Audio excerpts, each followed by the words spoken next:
कृपया चैनल को सब्सक्राइब करें। धन्यवाद। राधे राधे। हरे कृष्णा। प्रिय मित्रों, आप सभी को तुलसी विवाह पूजन की हार्दिक शुभकामनाएं।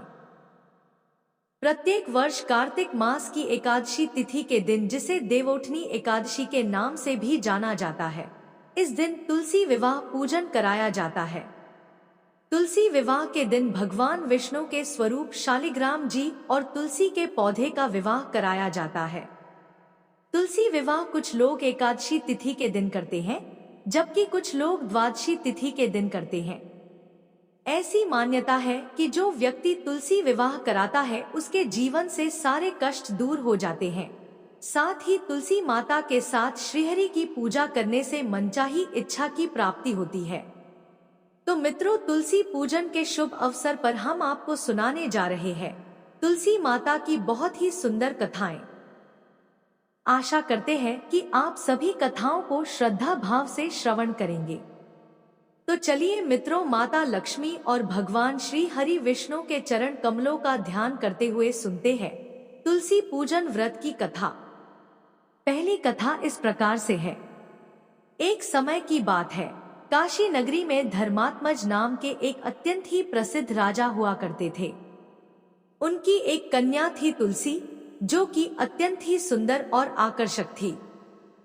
तुलसी अब बाल्यावस्था को छोड़कर यौवनावस्था में आ चुकी थी और राजा धर्मात्मज अब अपनी कन्या की बढ़ती आयु के कारण उनके विवाह के लिए सदा ही चिंतित रहने लगे थे। एक दिन धर्मात्मज इसी विचार में खोए हुए थे कि उनकी पुत्री के लिए कोई योग्य वर मिल जाए। तभी उनकी पुत्री तुलसी उनके पास आती है और उनसे कहती है, पिताजी, आप मेरे विवाह को लेकर चिंतित ना हो। मुझे कब और किससे विवाह करना है, इसका निर्णय मैं खुद लूंगी। अपने पिता से यह सब कहकर तुलसी अपने विवाह की इच्छा लिए हुए तीर्थ यात्रा पर निकल पड़ी। उन्होंने कई तीर्थ स्थानों की यात्रा की, परंतु उन्हें कोई लाभ नहीं मिला।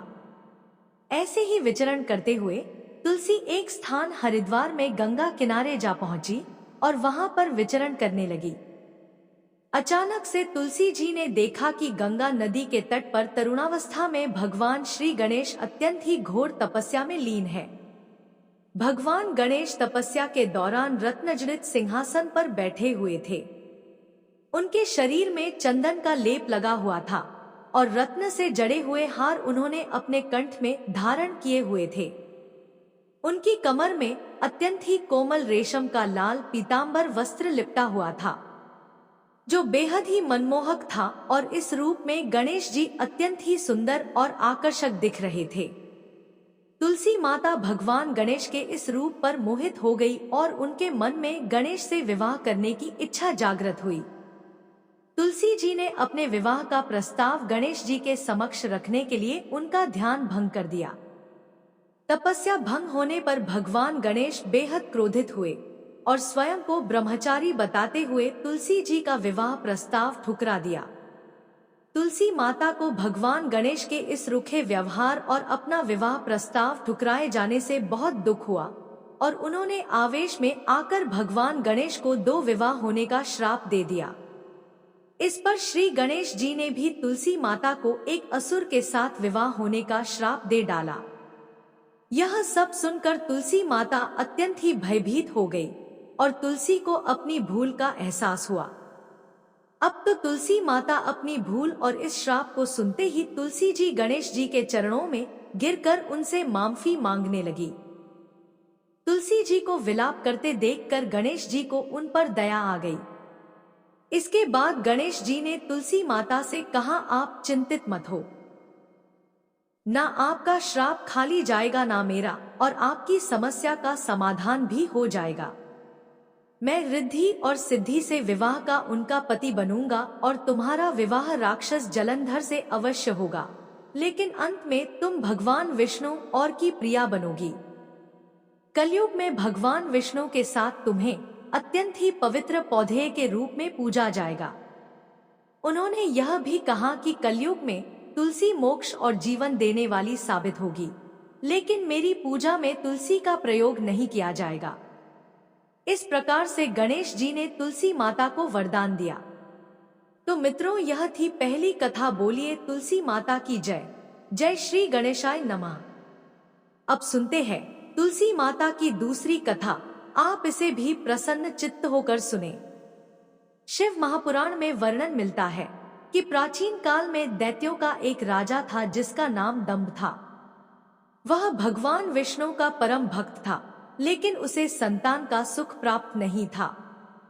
संतान की प्राप्ति के लिए उसने शुक्राचार्य को अपना गुरु मान लिया और उनके मार्गदर्शन में वह पुष्कर सरोवर पर जाकर शिव जी की घोर तपस्या करने लगा। साथ ही साथ वह श्री कृष्ण मंत्र का भी जाप करने लगा। उसकी घोर तपस्या से प्रसन्न होकर शिवजी ने उसे संतान प्राप्ति का वरदान दिया और भगवान विष्णु ने उसे कृष्ण कवच प्रदान किया। कहा जाता है कि दंभ के पुत्र का जन्म भगवान शिव के तेज से हुआ था। कुछ समय बाद राजा दंभ के यहाँ एक तेजस्वी पुत्र का जन्म हुआ। यह बालक आगे चलकर जालंधर के नाम से पराक्रमी राजा बना और इसकी राजधानी का नाम जालंधर नगरी रखा गया। दंभ ने अपना कृष्ण कवच अपने पुत्र जालंधर को प्रदान कर दिया और इस प्रकार जालंधर ने भी अपने पिता के पदचिह्नों पर चलते हुए कठोर तप करने का निर्णय लिया। उसने ब्रह्मा जी को प्रसन्न करने के लिए तपस्या की और उनके आशीर्वाद से अमरता का वरदान प्राप्त कर लिया। ब्रह्मा जी ने उसे यह वरदान दिया कि कोई भी देवता उसका वध नहीं कर सकेगा। इसके अतिरिक्त ब्रह्मा जी ने उसे सलाह दी कि वह बद्रीवन जाकर तपस्या कर रही धर्मध्वज की पुत्री तुलसी से विवाह कर ले। ब्रह्मा जी के निर्देशानुसार जब जालंधर विवाह के योग्य हुआ तो दैत्य राज की कन्या वृंदा का विवाह जालंधर से संपन्न हुआ। जालंधर ने तुलसी से विवाह किया और दोनों अपने जीवन को प्रेम पूर्वक व्यतीत करने लगे। जालंधर के पास अमरता का वरदान और भगवान श्री कृष्ण का कवच था, इस कारण उसकी शक्ति असीम थी। जालंधर एक क्रूर महाराक्षस था जो सदा ही अपनी सत्ता के मद में चूर रहता था। विवाहित होने बाद भी एक समय उसने माता लक्ष्मी को पाने की कामना से देवताओं से युद्ध करने का निर्णय लिया। उसने अपने पूरे बल और पूरी सेना के साथ युद्ध आरंभ किया।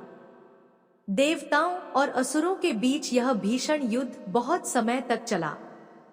अपने बल के प्रभाव से उसने देवताओं, गंधर्वों, किन्नरों और त्रिलोक के अन्य प्राणियों को अपने अधीन कर लिया। त्रिलोक पर उसके अत्याचार और शक्ति के आगे कोई भी टिक नहीं सकता था। उसने सभी देवताओं को पराजित कर दिया, परंतु माता लक्ष्मी को पराजित नहीं कर सका, क्योंकि माता लक्ष्मी का जन्म भी समुद्र यानी कि जल से हुआ था। समुद्र से ही उत्पन्न होने के कारण माता लक्ष्मी ने उसे अपने तेज से, अपने बल से पराजित कर दिया और भाई के रूप में स्वीकार कर लिया। वहां से पराजित होकर वह देवी पार्वती की सुंदरता पर मोहित हो गया और पार्वती माता को पाने की लालसा से कैलाश पर्वत पर गया। उसके मन में यह विचार आया कि लक्ष्मी जी न सही तो देवी पार्वती को तो मैं अवश्य ही प्राप्त कर लूं। जालंधर ने माता पार्वती को छलने के लिए एक योजना बनाई और वह भगवान देवाधिदेव शिव का ही रूप धरकर माता पार्वती के समीप गया। मां पार्वती ने उसे अपने समक्ष देखते ही अपने योगबल और सतीत्व से उसे तुरंत पहचान लिया तथा वहां से अंतर्ध्यान हो गई और भगवान विष्णु के समक्ष वैकुंठ धाम में पहुंची। वहां जाकर देवी पार्वती ने क्रोधित होकर सारा वृतांत भगवान विष्णु को सुनाया। मित्रों, दरअसल जालंधर की पत्नी वृंदा अत्यंत पतिव्रता स्त्री थी और उसी के पतिव्रत धर्म की शक्ति से जालंधर न तो मारा जाता था और न ही पराजित होता था। इसीलिए जालंधर का नाश करने के लिए वृंदा के पतिव्रत धर्म को भंग करना बहुत जरूरी था। इधर जालंधर की शक्ति से भयभीत होकर सभी देवता ब्रह्मा जी के पास गए और उनसे इस समस्या के समाधान का उपाय पूछा। ब्रह्मा जी ने देवताओं को भगवान विष्णु के पास जाने का सुझाव दिया। भगवान विष्णु ने स्थिति को समझकर बताया कि जालंधर का वध केवल भगवान शिव के त्रिशूल से ही संभव है। अतः सभी देवता भगवान शिव के पास गए और उनसे सहायता मांगी।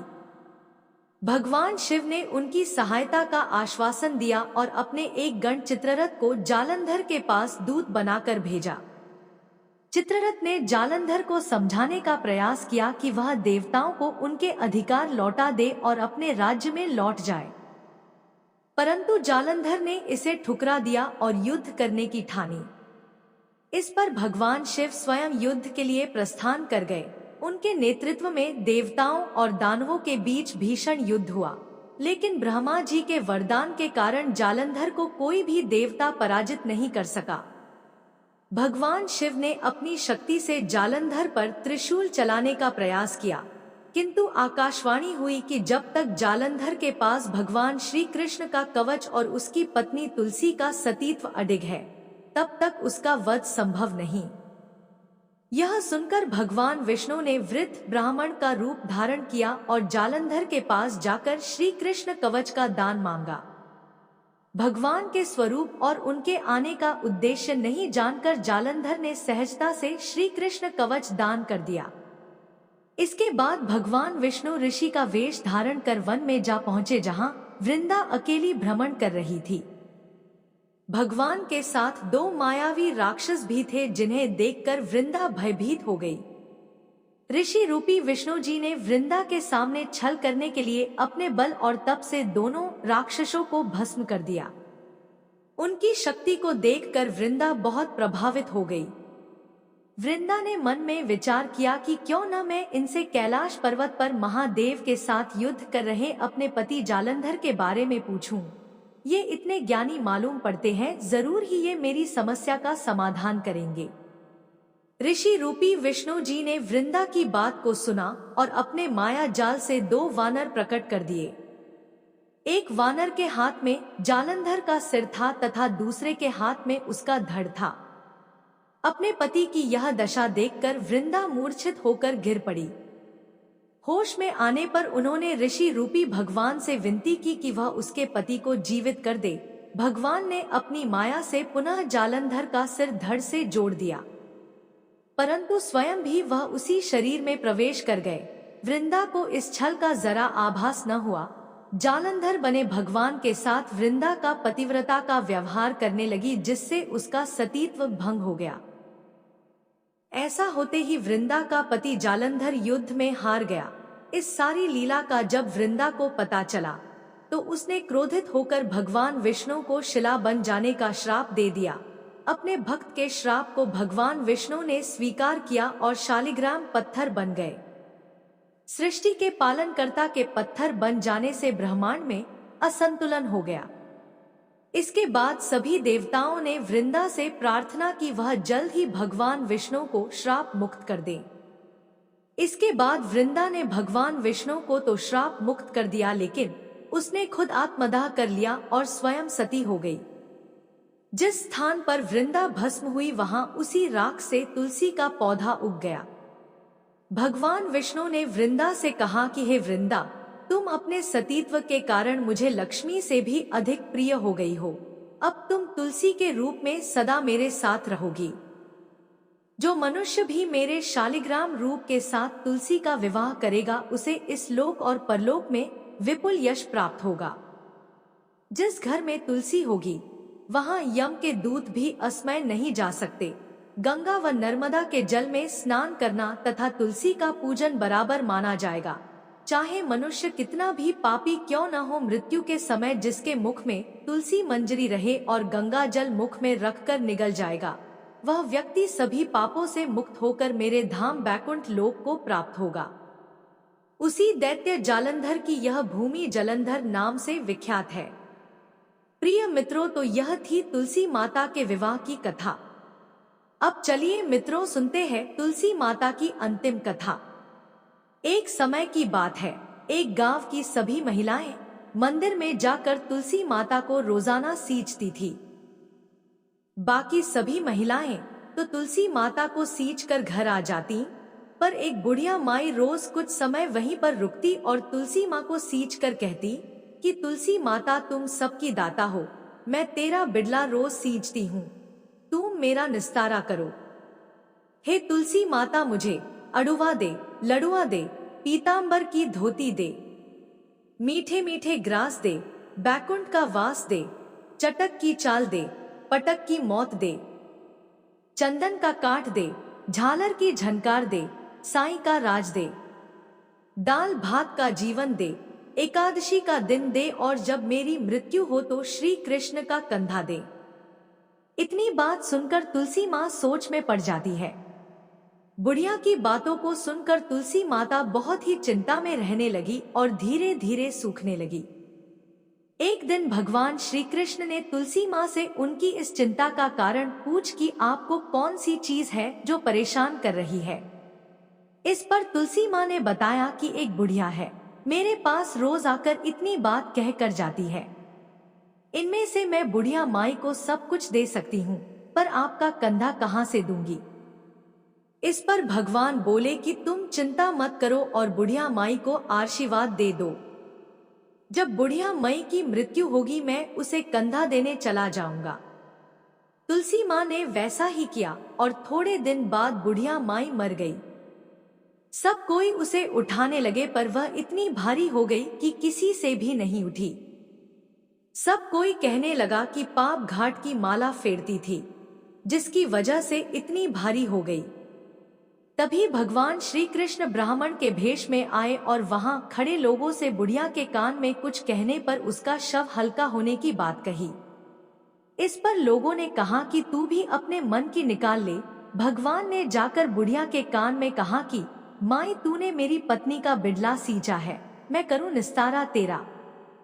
बुढ़िया माई अडुआ ले, लडुआ ले, पीतांबर की धोती ले, मीठा मीठा भात ले, बैकुंठ का बास ले, चटक की चाल ले, पटक की मौत ले, चंदन का काठ ले, झालर की झनकार ले, साईं का राज ले, दाल भात का भोजन ले और जीवन के अंत में श्री कृष्ण का कंधा ले। इतना सुनते ही बुढ़िया माई हल्की हो गई। इसके बाद भगवान श्री कृष्ण ने खुद उसे अपना कंधा देकर उसे मुक्ति प्रदान की। कथा के अंत में कहा जाता है कि हे तुलसा माई, जैसे आपने उस बुढ़िया को मुक्ति दी वैसी सबको देना, अंत काल में सबको आपका कंधा मिले। तो बोलिए तुलसी माता की जय हो। श्रीमन नारायण नारायण हरि हरि, श्रीमन नारायण नारायण हरि हरि। मित्रों, अगर आपको हमारी वीडियो अच्छी लगी हो तो लाइक करें और ऐसी ही कथाएं सुनने के लिए चैनल को सब्सक्राइब जरूर करें। धन्यवाद।